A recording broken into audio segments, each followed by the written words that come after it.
जय श्री कृष्णा, राधे राधे, जय माता दी। आप सभी को नवरात्रा के दूसरे दिन की हार्दिक शुभकामनाएं। आज शारदीय नवरात्रा का दूसरा दिन है और इस दिन माँ दुर्गा के दूसरे स्वरूप ब्रह्मचारिणी की पूजा अर्चना की जाती है। माँ ब्रह्मचारिणी के नाम से ही उनकी शक्तियों की महिमा का वर्णन मिलता है। ब्रह्मा का अर्थ होता है तपस्या और चारिणी का अर्थ होता है आचरण करने वाली, अर्थात तप का आचरण करने वाली शक्ति को हम बारंबार नमन करते हैं। माता के इस स्वरूप की पूजा करने से तप, त्याग, संयम, सदाचार आदि की वृद्धि होती है। जीवन के कठिन से कठिन समय में भी इंसान अपने पथ से विचलित नहीं होता। नवरात्रि के दूसरे दिन पूजित ब्रह्मचारिणी माता आंतरिक जागरण का प्रतिनिधित्व करती है। माँ सृष्टि में ऊर्जा के प्रवाह, कार्यकुशलता और आंतरिक शक्ति में विस्तार की जननी है।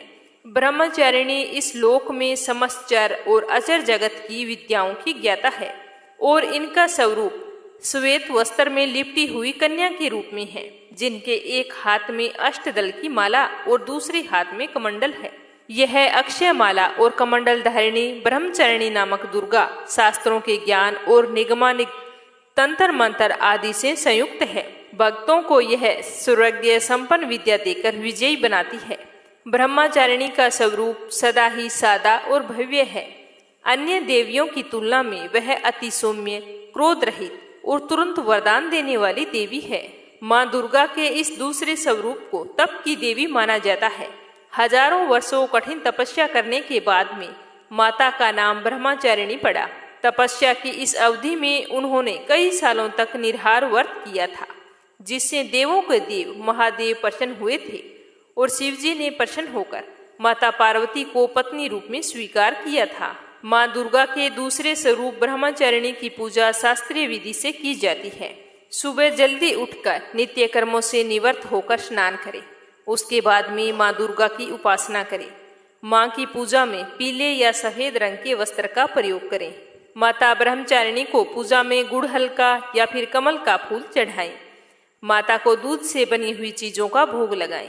इसके साथ ही मन में माता के मंत्र या जयकारे लगाते रहें और माता के समक्ष एक घी का दीपक जलाएं। नवरात्रा व्रत कथा सुने और दुर्गा सप्तशती का पाठ भी करें। पाठ समाप्त होने के बाद में सच्चे मन से माता के जयकारे लगाएं। इससे माता की असीम अनुकंपा हम पर बनी रहती है। माता ब्रह्मचारिणी की पूजा करना बहुत ही सरल है और उससे भी सरल है उनको प्रसन्न करना। माँ ब्रह्मचारिणी को सच्ची श्रद्धा से अगर बुलाया जाए तो वह तुरंत आ जाती है। माँ दुर्गा का यह स्वरूप अनंत फल देने वाला माना गया है। माँ की पूजा करने से ज्ञान की वृद्धि होती है और सभी समस्याओं से मुक्ति मिलती है। माता ब्रह्मचारिणी ने अपने तप के माध्यम से ही हजारों राक्षसों का अंत किया था। तप करने से ही इनको असीम शक्ति प्राप्त हुई थी। माँ अपने भक्तों पर हमेशा अपनी कृपा दृष्टि बनाए रखती है और आशीर्वाद देती है। माता के आशीर्वाद से हर कार्य पूरे हो जाते हैं। परिवार में सुख, शांति और समृद्धि का वास होता है। माता की आराधना करने से जीवन में संयम, बल, सात्विक आत्मविश्वास की वृद्धि होती है।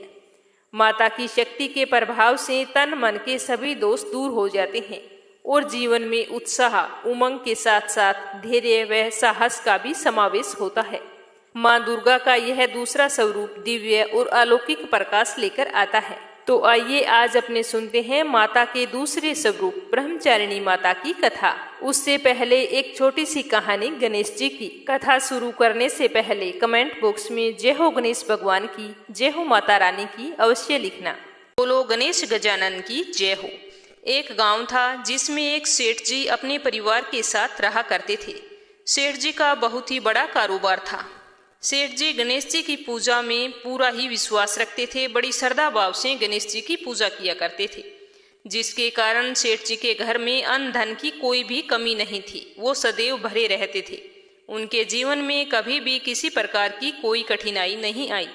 नित्य प्रतिदिन नियम अनुसार वो रोजाना नदी पर स्नान करने जाते और आकर गणेश जी की पूजा करते, फिर उन्हें भोग लगाते। उसके बाद में ही स्वयं भोजन करते। लेकिन यह बात सेठानी को बिल्कुल भी अच्छी नहीं लगती।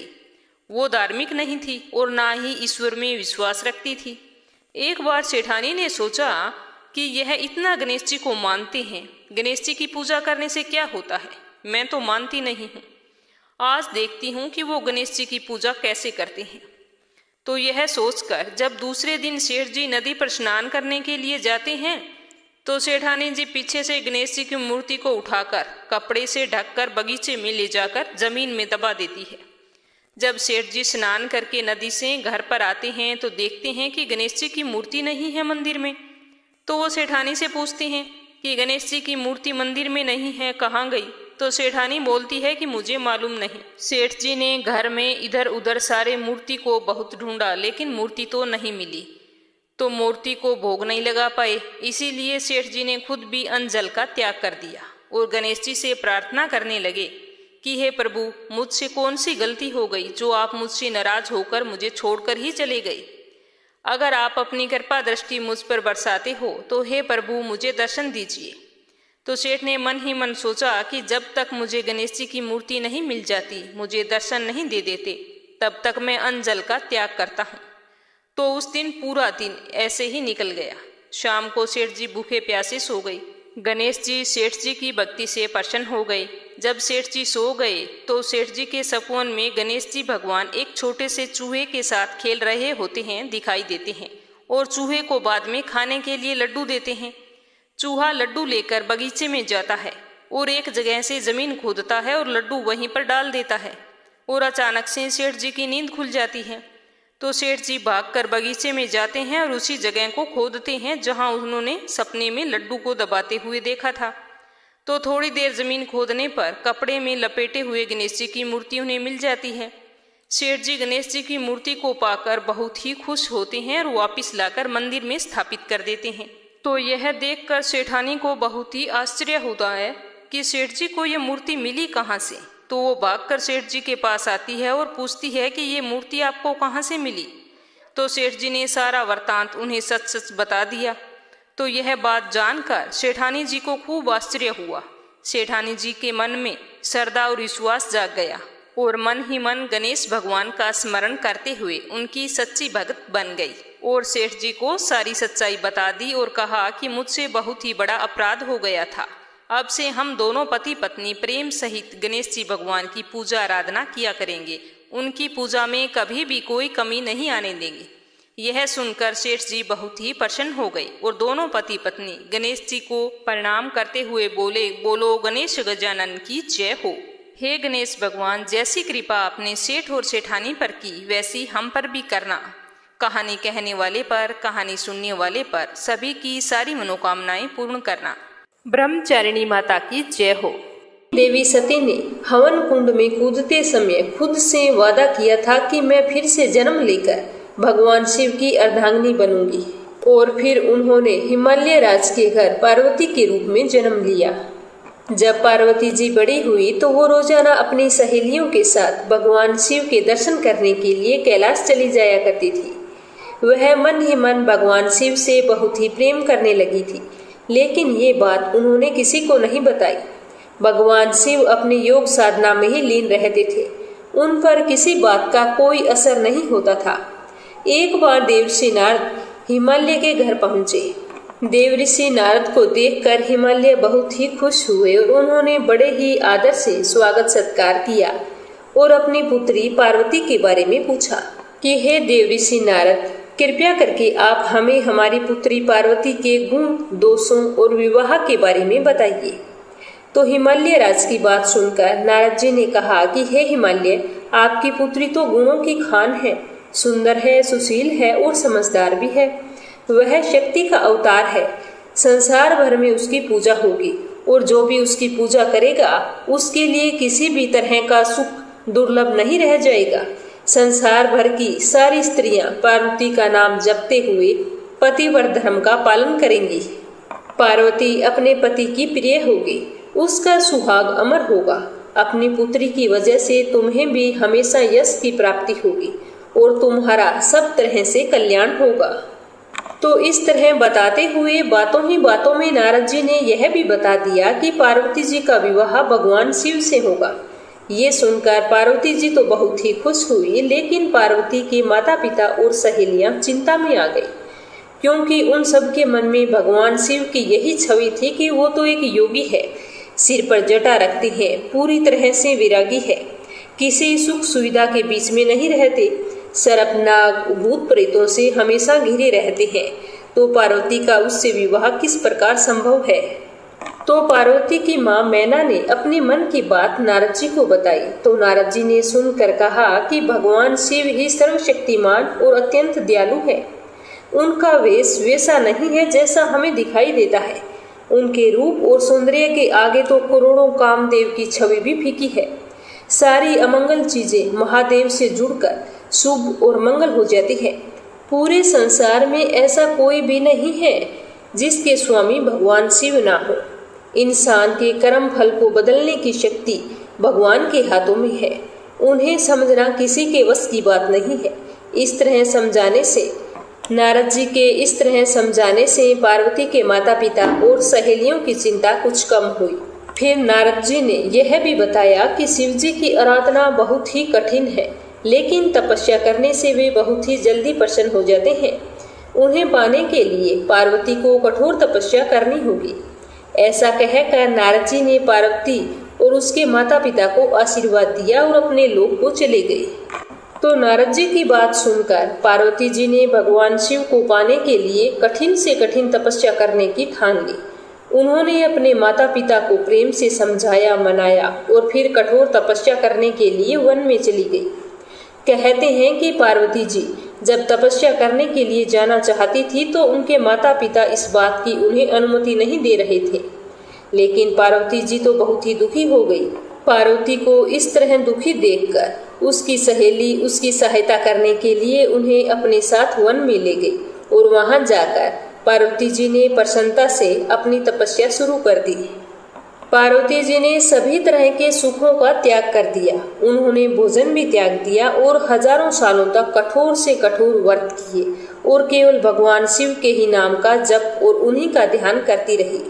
उनकी कठिन तपस्या से तीनों लोग डगमगाने लगे। आखिरकार पार्वती जी की तपस्या सफल हुई और आकाशवाणी हुई कि हे पार्वती, तुम्हारी तपस्या सफल हुई, तुम्हें भगवान शिव ही मिलेंगे, कृपया करके तुम ये कठिन तपस्या छोड़ दो। इस तरह की आकाशवाणी सुनकर पार्वती जी बहुत ही खुश हुई और मन ही मन नारद जी को प्रणाम करने लगी, क्योंकि नारद जी की सलाह से ही पार्वती जी की तपस्या सफल हुई थी। इसीलिए पार्वती जी ने नारद जी को अपना गुरु मान लिया था। जब सारे देवी देवताओं ने भगवान शिव से पार्वती जी से विवाह करने को कहा तो भगवान शिव ने पार्वती जी के प्रेम की परीक्षा लेनी चाहिए। तो इसके लिए उन्होंने सब ऋषियों को बुलाया और पार्वती जी के पास जाकर उनकी परीक्षा लेने को कहा और ये भी कहा कि उनके पिता से भी कहिए कि वे पार्वती को घर पर वापस बुला लें।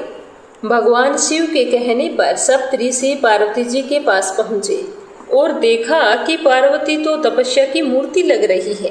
तो सप्त ऋषियों ने पार्वती जी के प्रेम की परीक्षा लेने के लिए उनसे भगवान शिव के लिए बड़ी अजीब अजीब सी बातें करनी शुरू कर दी और कहा कि जिसके लिए तुम इतनी कठोर तपस्या कर रही हो वे तो बड़े उदासीन हैं, अजीब सा वेश धारण करके रहते हैं, कपालों की माला पहनते हैं, ना उनका कोई कुल है ना घर बार है, पूरे शरीर पर सांपों को लपेटे रखते हैं। आखिर ऐसा पति मिलने से तुम्हें कौन सा सुख प्राप्त होगा? फिर सप्त ऋषियों ने पार्वती जी को बताया कि पहले भी सती ने पंचों के कहने पर भगवान शिव से विवाह किया था, फिर वो जीवित भी नहीं रही। सती के जाने के बाद तो भगवान शिव किसी की चिंता नहीं करते हैं, भीख मांगकर खाते हैं और अकेला रहना पसंद करते हैं। क्या अकेले रहने वाला पुरुष किसी स्त्री के साथ टिक सकता है? तुम नारद जी के बहकावे में आ गई हो। आखिर नारद के कहने से किसका घर बार बसा है? हमारी बात मानो और शिव जी का विचार अपने मन से निकाल दो। तुम्हारे लिए तो बहुत ही सुंदर, पवित्र, सुशील और सुखदायी अच्छा वर है भगवान विष्णु, जिनकी कीर्ति चारों तरफ फैली है। वह बैकुंठ में सभी सुख सुविधाओं के साथ रहते हैं। ऐसे ही वर के साथ तुम्हारी शादी होनी चाहिए। हमारी बात मानो, तुम इस तपस्या को छोड़ दो और अपने घर चली जाओ। हम तुम्हारे और भगवान विष्णु की शादी का प्रस्ताव लेकर तुम्हारे पिताजी के पास आएंगे। तो सप्त ऋषियों की बात सुनकर पार्वती जी तो हंस पड़ी। उन्होंने कहा कि माना कि मेरे भगवान शिव में बहुत सारे अवगुण हैं, लेकिन मेरा तो एक ही मन है, उसमें केवल भगवान शिव बस चुके हैं। मैं तो उनके लिए अपना सब कुछ हार चुकी हूँ। अब मैं उनके गुण और दोषों को क्यों देखूं? अब तो अगर भगवान शिव भी आकर 100 बार मना कर दें तो भी मैं करोड़ों जन्मों तक यही कहूंगी कि मैं केवल भगवान शिव से ही विवाह करूंगी। मैं भी पर्वत की पुत्री हूँ, एक बार जहाँ स्थिर हो गई वहाँ से नहीं हटूंगी, फिर चाहे मेरा शरीर ही क्यों ना छूट जाए। मैंने नारद जी को अपना गुरु माना है, और जिसे अपने गुरु की बात पर विश्वास ना हो तो उसे कभी भी कोई सुख या सिद्धि नहीं मिल सकती। अब आप जा सकते हैं। तो भगवान शिव के प्रति पार्वती जी का ऐसा प्रेम देखकर सप्त ऋषियों ने उन्हें प्रणाम किया और कहा कि हे जगत जननी माता, हे भवानी, आपकी जय हो। हमने भगवान शिव के लिए जो कुछ भी कहा उसके लिए हमें क्षमा कर देना। फिर सप्त ऋषियों ने जाकर सारी बात भगवान भोलेनाथ को बताई। तो भगवान भोलेनाथ ने स्वयं माता पार्वती जी की परीक्षा लेने की सोची, और उधर माता पार्वती सप्त ऋषियों के जाने के बाद फिर से पूजा में लीन हो गई। तो एक दिन माता पार्वती जी पूजा में लीन थी, उसी समय पास की नदी में से एक करुण स्वर सुनाई दिया, जैसे कोई मदद की पुकार कर रहा हो। तो माता पार्वती बहुत ही चिंतित हो गई और वह भागकर नदी के पास गई। तो वहां उन्होंने देखा कि एक मगरमच्छ ने एक बालक को पकड़ रखा है और गहरे जल में घसीट कर ले जा रहा है। तो बच्चे की आवाज सुनकर माता पार्वती जी नदी के किनारे पहुंची और बच्चे को बचाने का उपाय सोचने लगी। तो बच्चे ने माता पार्वती को देखकर कहा कि मेरे ना तो माँ है, ना बाप है, ना कोई मित्र है, आप ही मेरी माँ हैं, कृपया करके आप मेरी रक्षा करें। तो माता पार्वती जी मगरमच्छ के सामने जाकर खड़ी हो गई और बालक का हाथ पकड़कर खींचने लगी। तो मगरमच्छ बोला कि मैं एक दैत्य हूँ, श्राप के कारण मगरमच्छ बन गया हूँ, इसीलिए मैं बोल सकता हूँ। आप इसे छुड़ाने के लिए प्रयत्न ना करें, आपकी यह कोशिश बेकार है, क्योंकि विधाता ब्रह्मा जी ने ही यह तय किया है कि दिन के छठे पहर में जो भी मुझे मिलता है उसे आहार बनाना मेरा नियम है। पार्वती जी बार बार विनती करने लगी कि लड़के को छोड़ दे, बदले में जो कुछ भी तुम्हें चाहिए वो मुझसे मांग सकते हो। तो पार्वती की बात सुनकर मगरमच्छ ने कहा कि मैं एक ही शर्त पर इस लड़के को छोड़ सकता हूँ, जो तुमने तपस्या करके फल प्राप्त किया है, अगर वो मुझे दे सकती हो तो मैं इस लड़के को छोड़ सकता हूँ। तो मगरमच्छ ने कहा कि एक बार फिर से सोच लो, तुम अपने करोड़ों वर्षों की तपस्या इस लड़के के बदले में गंवा रही हो। तो इस पर माता पार्वती ने कहा कि मैं तपस्या तो फिर से कर सकती हूँ, लेकिन इस लड़के की जान फिर से नहीं आ सकती, इसीलिए मैं अपनी तपस्या का फल तुम्हें देने के लिए तैयार हूँ, तुम इस लड़के को छोड़ दो। ऐसा कहकर माता पार्वती ने अपने तपस्या का फल उस मगरमच्छ को दे दिया। जैसे ही माता ने अपने तप का दान किया तो मगरमच्छ का पूरा शरीर तेज से चमकने लगा और उसने माता से कहा कि अपनी भूल सुधारने का एक मौका और देता हूँ, अगर तुम चाहो तो अपनी तपस्या का फल वापस ले सकती हो। लेकिन माता ने ऐसा करने से इनकार कर दिया और कहा कि दोबारा तपस्या करके मैं भगवान शिव से वरदान प्राप्त करूंगी। तो इतना कहते ही मगरमच्छ और वो लड़का दोनों वहां से गायब हो गए। माता ने मन ही मन फिर से अपनी तपस्या शुरू करने का विचार किया और तपस्या करने के लिए बैठ गई। जैसे ही तपस्या के लिए संकल्प लेने लगी तो भगवान महादेव उनके सामने प्रकट हुए और बोले कि पार्वती, कि वो मगरमच्छ और वो बालक दोनों का रूप मेरा ही था। मैंने ही तुम्हारी परीक्षा लेने के लिए वो रूप धारण किए थे। मैं ये देखना चाहता था कि तुम्हारा चित्त प्राणी मात्र में है या नहीं है। मैं तुम्हारी तपस्या से बहुत ही प्रसन्न हूँ और तुम्हें तुम्हारी तपस्या का फल मिल चुका है। अब तुम्हें दोबारा तपस्या करने की कोई जरूरत नहीं है। तो यह सुनकर माता पार्वती जी बहुत ही खुश हुई। इसी कठिन तपस्या के कारण माता पार्वती का नाम तपचारिणी यानी कि ब्रह्मचारिणी पड़ा। यह देवी दुर्गा का दूसरा स्वरूप है और इसकी पूजा नवरात्रि के दूसरे दिन की जाती है। अब अपने सुनेंगे श्री दुर्गा सप्तशती का दूसरा अध्याय। प्रेम से बोलो श्री दुर्गा माता की जय हो। दूसरे अध्याय में देवताओं के तेज से देवी का प्रादुर्भाव और महिषासुर की सेना का वध बताया गया है। महर्षि मेधा बोले कि प्राचीन काल में देवताओं और असुरों में पूरे 100 वर्षों तक घोर युद्ध हुआ था और देवराज इंद्र देवताओं के नायक थे। इस युद्ध में देवताओं की सेना परास्त हो गई और इस प्रकार संपूर्ण देवताओं को जीतकर महिषासुर इंद्र बन बैठा। युद्ध के पश्चात हारे हुए देवता प्रजापति श्री ब्रह्मा जी को साथ लेकर उस स्थान पर पहुंचे जहां पर भगवान शंकर विराजमान थे। देवताओं ने अपनी हार का सारा वृतांत भगवान श्री हरि विष्णु और शंकर जी से कुछ इस प्रकार कह सुनाया। कहने लगे कि हे प्रभु, महिषासुर सूर्य, चंद्रमा, इंद्र, अग्नि, वायु, यम, वरुण तथा अन्य देवताओं के सब अधिकार छीनकर सबका अधिकारी स्वयं बन बैठा है। उसने समस्त देवताओं को स्वर्ग से निकाल दिया है। सारे देवता मनुष्यों की तरह पृथ्वी पर विचर रहे हैं। दैत्यों की सारी करतूत हमने आपको सुना दी है और हम आपकी शरण में इसीलिए आए हैं कि आप उनके वध का कोई उपाय सोचें और हमें इस मुसीबत से बचाएं। तो देवताओं की बातें सुनकर भगवान श्री हरि विष्णु और शंकर जी को दैत्यों पर बहुत ही गुस्सा आया। उनकी भौहें तन गई, आंखें लाल हो गई। गुस्से में भरे हुए भगवान विष्णु के मुख से बड़ा भारी तेज निकला और उसी प्रकार का तेज भगवान शंकर और ब्रह्मा और इंद्र आदि दूसरे देवताओं के मुख से भी प्रकट हुआ। फिर वह सारा तेज एक साथ मिल गया। तेज का पुंज वह ऐसे दिख रहा था जैसे जाजवल्यमान पर्वत हो। देवताओं ने देखा कि उस पर्वत की ज्वाला चारों ओर फैली हुई थी और देवताओं के शरीर से प्रकट हुए तेज की किसी अन्य तेज से तुलना नहीं हो सकती थी। एक स्थान पर इकट्ठा होने से वह तेज एक देवी के रूप में परिवर्तित हो गया और अपने प्रकाश से तीनों लोकों में व्यापक जान पड़ा। वह भगवान शंकर का तेज था। उससे देवी का मुख प्रकट हुआ। यमराज के तेज से उसके सिर के बाल बने। भगवान श्री हरि विष्णु के तेज से उसकी भुजाएं बनी। चंद्रमा के तेज से दोनों स्तन और इंद्र के तेज से जंगा तथा पिंडली बनी और पृथ्वी के तेज से निस्तंभ भाग बना। ब्रह्मा जी के तेज से दोनों चरण और सूर्य के तेज से उनकी अंगुलियां पैदा हुई। वसुओं के तेज से हाथों की अंगुलियां एवं कुबेर के तेज से नासिका बनी। प्रजापति के तेज से उसके दांत और अग्नि के तेज से उनके नेत्र बने। संध्या के तेज से उनकी भौहें और वायु के तेज से उसके कान प्रकट हुए। इस प्रकार उस देवी का प्रादुर्भाव हुआ था। महिषासुर से पराजित देवता उस देवी को देखकर अत्यंत प्रसन्न हुए। भगवान शंकर ने अपने त्रिशूल में से एक त्रिशूल निकालकर उस देवी को दे दिया और भगवान विष्णु ने अपने चक्र में से एक चक्र निकालकर उस देवी को दिया और वरुण ने अपने चक्र में से एक चक्र निकालकर उस देवी को दिया। वरुण ने देवी को शंख भेंट किया। अग्नि ने इसे शक्ति दी। वायु ने उसे धनुष और बाण दिए।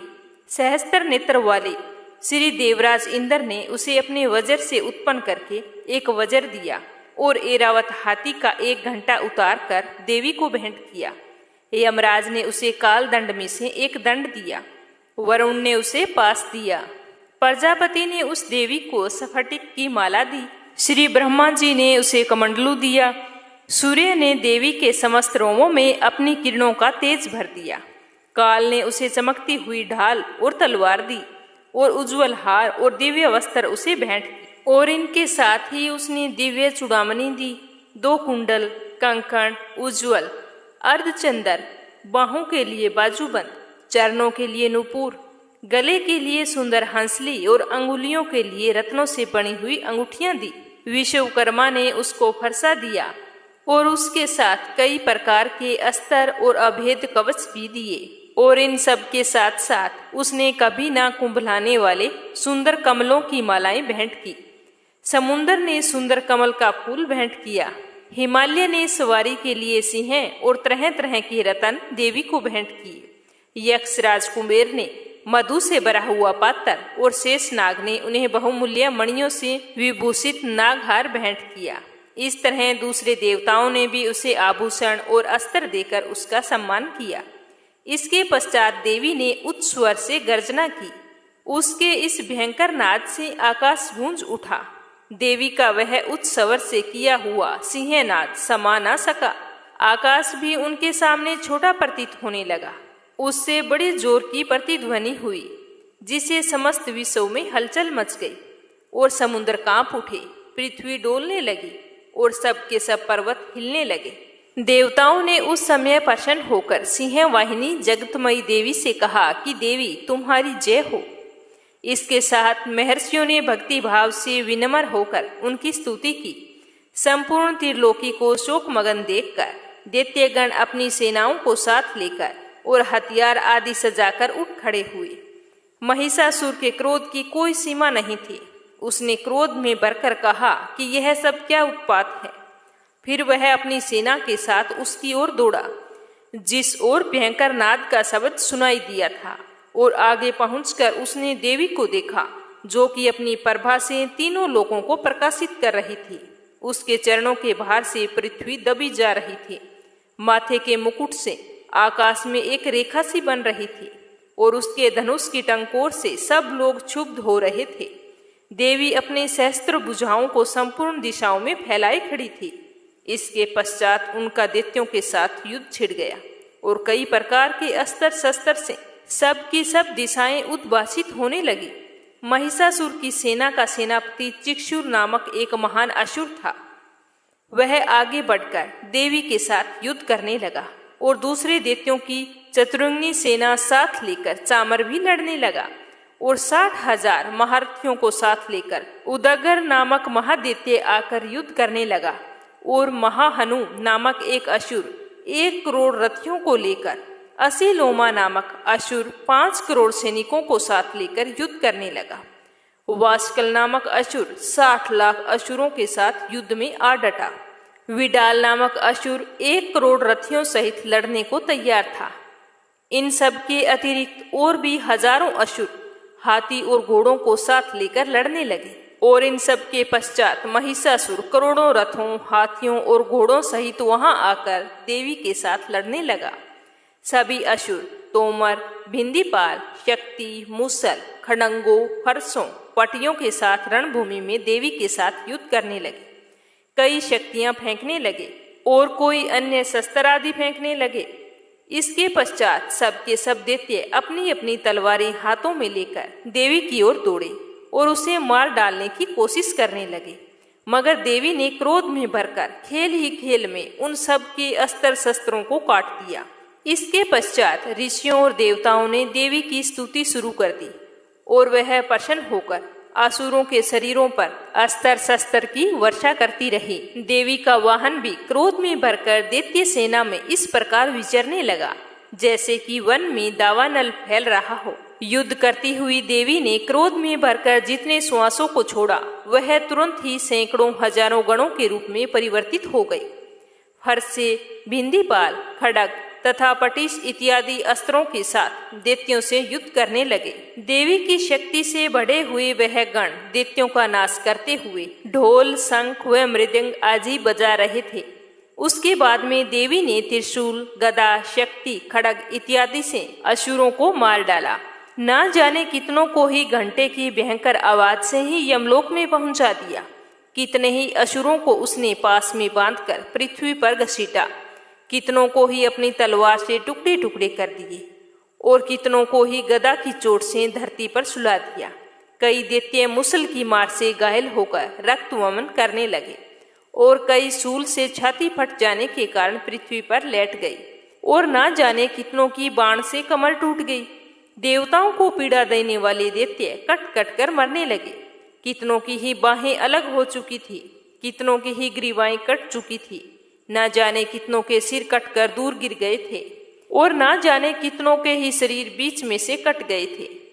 किसी की जांघाएं कट गई थी और वो पृथ्वी पर गिर पड़े थे। कई तो सिर और पैर कटने के बाद भी भूमि से उठ खड़े हुए और शस्त्र हाथ में लेकर देवी से लड़ने लगे। कई दैत्यगण भूमि में बाजों की ध्वनि के साथ नाच रहे थे। कई असुर जिनके सर कट चुके थे बिना सिर के धड़ से ही हाथ में शस्त्र लिए हुए लड़ाई कर रहे थे। दैत्य रह रहकर ठहरो ठहरो कहते हुए देवी को युद्ध के लिए ललकार रहे थे। जहां पर यह घोर संग्राम हुआ वहां की भूमि रथ, हाथी, घोड़े और असुरों की लाशों से भर गई थी और असुर सेना के बीच में रक्तपात होने के कारण खून की नदियां बह रही थी। और इस तरह देवी ने असुरों की विशाल सेना को क्षण भर में इस तरह से नष्ट कर डाला जैसे तृणकाष्ठ के बड़े समूह को अग्नि नष्ट कर डालती है। और देवी का सिंह भी गर्दन के बालों को हिलाता हुआ और बड़ा शब्द करता हुआ असुरों के शरीर से मानो उनके प्राण ढूंढ रहा हो। वहां देवी के गणों ने जब दैत्यों के साथ युद्ध किया तो देवताओं ने प्रसन्न होकर आकाश से उन पर पुष्पों की वर्षा की। अब अपने सुनेंगे लप्सी और तप्सी की कहानी। यह कहानी हर व्रत कथा के बाद में अनिवार्य होती है। एक लप्सी था, एक तप्सी था। तप्सी हमेशा भगवान की तपस्या करता था, लेकिन उसे चोरी करने की आदत थी। लप्सी हमेशा सवा सेर की लापसी बनाता और पहले भगवान को भोग लगाता, उसके बाद में स्वयं भोजन करता। दोनों भाइयों का यही नियम था। तो एक दिन कोई बात को लेकर दोनों में कहासुनी हो गई। तो तप्सी बोला कि मैं रोजाना भगवान की तपस्या करता हूँ, इसीलिए मैं बड़ा हूँ। तो लप्सी बोला कि मैं रोज भगवान को सवा सेर लापसी का भोग लगाता हूँ, इसीलिए मैं बड़ा हूँ। ऐसा कहते हुए दोनों जोर जोर से लड़ने लगे। तभी वहां से नारद जी गुजर रहे थे। दोनों को लड़ता हुआ देखकर वहां आए और उनसे पूछा कि तुम दोनों लड़ क्यों रहे हो। तो दोनों ने अपने आप को बड़ा बताया और साथ में बड़ा होने का कारण भी बताया। तो नारद जी बोले कि मैं तुम्हारा फैसला कर दूंगा, कल आऊंगा, बता दूंगा भी कौन बड़ा है। दूसरे दिन लप्सी और तप्सी नहाकर अपनी रोज की भक्ति करने आए तो नारद जी ने छुपकर 1.25 करोड़ की एक एक अंगूठी उन दोनों के आगे रख दी। जैसे ही भक्ति करते हुए तप्सी की नजर उस अंगूठी पर पड़ी तो उसने चुपचाप से उठाई और अपनी पैर के नीचे दबा ली। लप्सी की नजर अंगूठी पर पड़ी, लेकिन उसने ध्यान नहीं दिया। उसने पहले भगवान को भोग लगाया और फिर स्वयं भोजन करने के लिए बैठ गया। थोड़ी देर बाद नारद जी सामने आए तो दोनों ने पूछा कि अब बताओ हम में से कौन बड़ा है। तो नारद जी ने तप्सी से खड़ा होने के लिए कहा। तो वो खड़ा हुआ तो उसके पैर के नीचे दबी हुई अंगूठी दिखाई दी। तो नारद जी ने तप्सी से कहा, तपस्या तो तुम करते हो, इतनी तपस्या करने के बाद भी तुम्हारी चोरी करने की आदत नहीं गई। ये अंगूठी मैंने ही तुम दोनों के आगे रखी थी। मैं ये देखना चाहता था कि तुम दोनों में से किन के मन में लालच है। तो तूने तो अंगूठी दिखाई पड़ते ही झट से अपने पैर के नीचे दबा ली। लेकिन लप्सी का ध्यान अंगूठी पर जाने के बाद भी लप्सी ने अंगूठी को ना ही उठाया और ना ही ध्यान किया। उसने सिर्फ अपने भगवान जी में ही ध्यान रखा, उन्हें भोग लगाया और बाद में स्वयं भोजन करने लगा। इसीलिए लप्सी बड़ा है और तुम्हें तुम्हारी तपस्या का कोई भी फल नहीं मिलने वाला। जितनी चाहे मर्जी तुम तपस्या कर लो, तुम्हें इसका कोई भी फल नहीं मिलेगा। तो तप्सी को यह सुनकर बहुत ही दुख हुआ और वह शर्मिंदा होकर नारद जी से माफी मांगने लगा और कहने लगा कि आज तक की मेरी गलती माफ करो और मुझे बताओ कि मुझे मेरी तपस्या का फल कैसे मिलेगा। आज के बाद कभी भी मैं चोरी नहीं करूंगा। तो नारद जी ने कहा कि यदि कोई गाय और कुत्ते की रोटी नहीं बनाएगा तो उसका फल तुझे मिलेगा। यदि कोई आदमी ब्राह्मण को भोजन करवाकर उसे दक्षिणा नहीं देगा तो उसका फल भी तुझे ही मिलेगा। अगर किसी को सूट, तीवल, साड़ी अगर हम देते हैं, उसके ऊपर अगर भेंट स्वरूप कुछ रुपए नहीं देंगे तो उसका फल भी तुझे ही मिलेगा। अगर कोई व्यक्ति दिए से दिया जलाएगा तो उसका फल भी तुझे ही मिलेगा। अगर कोई औरत आंगन लीपकर चौका नहीं लीपेगी तो उसका फल भी तुझे ही मिलेगा। यदि कोई व्रत कथा में सारी कहानी सुन ले लेकिन तुम्हारी कहानी ना सुने तो उसका फल भी तुझे ही मिलेगा। उसी दिन से हर व्रत कथा और कहानी के साथ लप्सी तप्सी की कहानी कही और सुनी जाती है। हे माँ दुर्गा, कथा कहने में अगर कोई भूल चूक हो गई हो तो क्षमा करना और अपने भक्तों पर अपनी कृपा दृष्टि बनाए रखना। कल फिर मिलेंगे नवरात्रा के तीसरे दिन की संपूर्ण कथा के साथ। जय श्री कृष्णा, राधे राधे।